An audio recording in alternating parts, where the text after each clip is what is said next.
Well, that video title implies a lot, doesn't it? If it's not my Phantasy Star or your Phantasy Star, then whose Phantasy Star isn't it not for? Is this becoming PSO2 IMVU 2.0? Let's find out in today's episode of Mastering Erotic Roleplay with Friends and Family, Volume 1. Originally, I was gonna get this video out a lot sooner, but then Tears of the Kingdom came out, and I basically forgot who I was for an entire week, so sorry about that. Before I go off kissing this game's butt, we're doing some cool new stuff, and even talking about the potential for PvP to make an interesting comeback. I already know a lot of you are already feeling gross at the idea of someone praising PSO2 NGS now when things seems like they might be getting slightly better, but it's had 2 years of what some people would call an appropriate internet beatdown. This guy finally showed his face, and now I've got to figure out how to make sense of this all. It's weird because this game feels like it's going down some kind of No Man's Sky revival path, sort of, which is definitely a good thing, but this game is in the process of taking an interesting direction with what it's going to become in the future. As much as I want to say there are going to be a ton of upsides to the creative space that's going to be added, there are some challenges that, okay, who am I kidding? Listen, this game clearly isn't going to be the Final Fantasy, Xenoblade Chronicles, Devil May Cry, Nier Automata, Dot Hack, Summer Wars, Phantasy Star we all want it to be. And it's definitely not going back to more of a familiar style of Phantasy Star games. At least I don't think so. Realistically, it's not going to be able to recapture whatever nostalgia-based feelings we all had when we originally jumped into the series.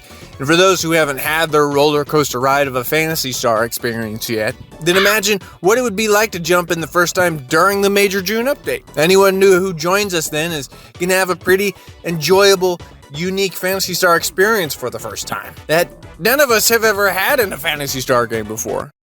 Hey, if you guys get any new players to join in the game, could you make sure that they don't find out about the screenshot community? I don't even think Judge Judy and Chris Hansen could even handle that can of worms. Nah, I'm just kidding. I love the screenshot community and all the virtual photography everyone does. Well, maybe Chris Hansen could handle it. Sure, PSO2 NGS is not that sort of monster fighting social mall rat experience a lot of us had years ago, or at least in the way we've had it before, but it's pretty clear that the producer is trying to develop the game with new and old ideas, even though evolution feels like it wouldn't be a completely appropriate word for the update coming in June. What I think this evolution implies more is that this series is broadening horizons for what a Phantasy Star game could be. And even though New Genesis didn't really recapture what we all thought we wanted originally, this is the current developer's opportunity to be that new Phantasy Star experience. I mean, it is called Phantasy Star Online 2 New Genesis. Imagine if they actually called it PSO3.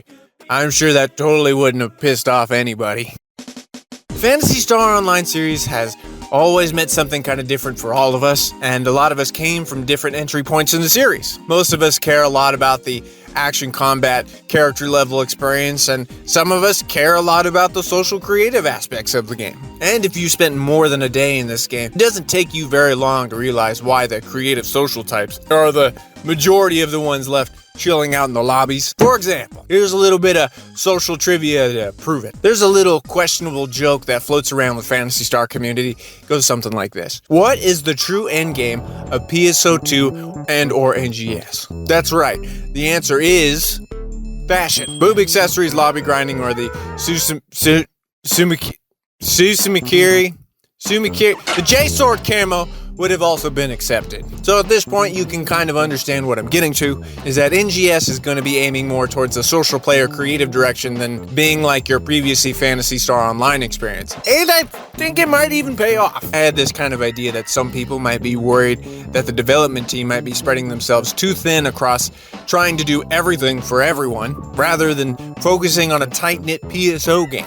But that could just be me overthinking a lot of this. We're 2 years in, and we're basically going to be getting an entirely new feature that's as big as the character creator in Salon. If people are going to be spending their time in Salon as much as they could spend the game in the new creative spaces, then I'd say that's not a bad direction for the developers to be spending all their time and money they have to further grow this game and its features.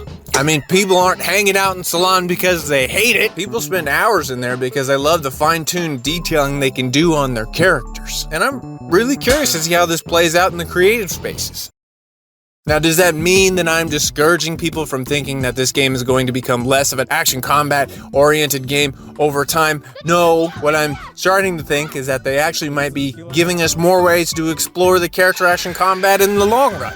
And also, most importantly, the game will still remain the horny screenshot Discord gang war simulator we all love so dearly. Of course I want more weapon arts and cool things to fight. Besides the joy of making my own characters and seeing them in action, there's another reason why I think we're getting creative spaces other than just being a really cool harem base builder. The other way that I'm looking at this whole update coming out in June is that PSO2 NGS is attempting some level to compete with a lot of the bigger games out there, like Final Fantasy 14 or Elder Scrolls or Gaia Online. Of course, they won't get to those levels of concurrent players anytime soon, but considering that this game is finally going to have those features makes it that much more possible for people to consider playing. A lot of us who play PSO2 already spend a ton of time living our little virtual lives, and the fact that we can make our own little homes or playgrounds is not only just a very much needed feature, but it also shows that Sega is really willing to help out all of the homeless coomers out there needing a place to ERP. Jokes aside, more things to do in the game gives more reasons for people to play it. And even if it's not combat content, NGS seems like it's trying to excel more at its creative content. How could that be such a bad thing, really? Where does the series go after this June update, right? If they're going down the more creative route, does that mean that they won't point the game in the direction of being more character action content? No, I don't think so, honestly. Basically, what I think this update really means is that they're going to be giving us ways to play the game that we can create ourselves. After all of the SG and AC we buy, of course. And the joke is that the players are going to be making more content than the devs ever could. But the fact that they're even giving us a starting place to have this freedom is a huge win for players and the developers. Sure, at first, it may just be a bunch of basic gamified content like getting points or setting up environment puzzles, which may not seem like anything at first, but this is just what we're starting with. What we can expect for sure is that this feature will be getting a bunch of stylized decorations and environment themes like a Japanese setting, a futuristic city blocks, and probably a bunch of basement dweller nightclub stuff along those lines. Outside of the things we can already guess coming our way, there's big nut potential for the actual interesting things they could add. And two of the main ones that come up in my mind are enemy arenas and consequence-free player PvP. Warning! This is all just speculation. These are all just my guesses on what I think would be a healthy direction for the game to be pointed in. Okay, you don't have to take any of this seriously.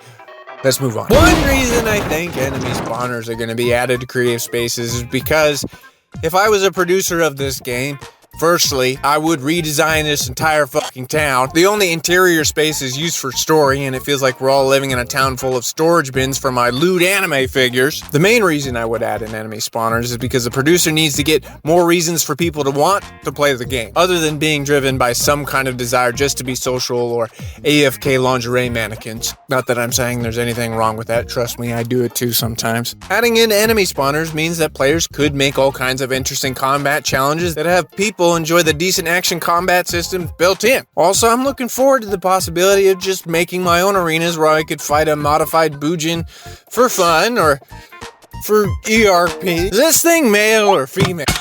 Next, let's obviously talk about the possibility of New Genesis PvP. Look, I understand it seems like a tall order for this game, but if they want this game to have any level of further success in being an actual MMO, then people on some level are hungering for decent PvP content in this game. I mean, I definitely am. Obviously, the biggest challenge to adding PvP in a game like this, outside of making player collision detection properly working, is the fact that everything is going to have to be balanced to hell and back. And the NGS team already has their hands full with developing this game, and all of the fucking blah blah blah blah blah blah blah blah it would take. You can understand what I'm getting to. If they launch any kind of creative space PvP content, they could just give everyone a sort of PvP starting kit, and then just allow the players and community to modify and create their own balances by adjusting damage numbers and photon arts use. It's not hard to imagine the things players could do if they just released some kind of toolkit for everyone to make their own consequence-free PvP arenas. The main reason I say consequence-free is because this content would have to be purely developed for fun, which is a lot safer direction than dealing with the clusterfuck that comes with real PvP online leaderboards